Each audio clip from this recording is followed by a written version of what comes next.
Police গাড়ি ধরে, কিন্তু একেবারে বন্ধ করে না। একটা ধরে একটা ছাড়ে, একটা ধরে একটা ছাড়ে, এমনভাবে ধরে 5,000 10,000 টাকা খায়। কি লাভ? পুলিশের লাভ হচ্ছে, সরকারের তো লাভ হচ্ছে না। যেহেতু গাড়ি ধরার অর্ডার আছে, একেবারে ধরুক, বাংলাদেশে আন আছে কান আছে যা গাড়ি আছে একেবারে ধরুক, নাহলে আমরা বলুক 1 সপ্তাহ টাইম আমরা ধরে দিই, তাও তো বলে না। এই যে আজকে 5টা নিয়ে গেল গাড়ি, কালকা 3টে ফেরত আয়া পড়ে। গাড়ি আর কমে না, গাড়ি কমবে না, পুলিশ গাড়ি কমবে না, গাড়ি চলবে।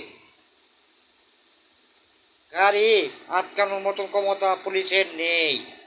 জনগণের উপরে পুলিশ চলতে পারে না। জনগণ যদি যায় পুলিশেরা মারতে পারে। যেভাবে গাড়িগুলি নেয়, পুলিশের 1 টাকায় আগে বাড়বার মতন ক্ষমতা থাকে না। জনগণ উল্টে গেলে গা, সব জনগণ যদি এক হতো, পুলিশের বাপেরও ক্ষমতা নাই গাড়ি নিত। আজ পুলিশের বাহাদুরি, আয়ে গাড়িতে নামে কেট করে গাড়ি দাঁড়িয়ে থাকা, তাদের পোশাকের পাওয়ার, কিন্তু সরকারের পাওয়ার এতে গাড়ি নেয় না। মিলিয়ার চাল ধরে না ভাই, টেকা দিলেই ছেড়ে দে ভাই, টেকা দিলেই ছেড়ে দে। এটা তো সরকারের অনুমতি নাই,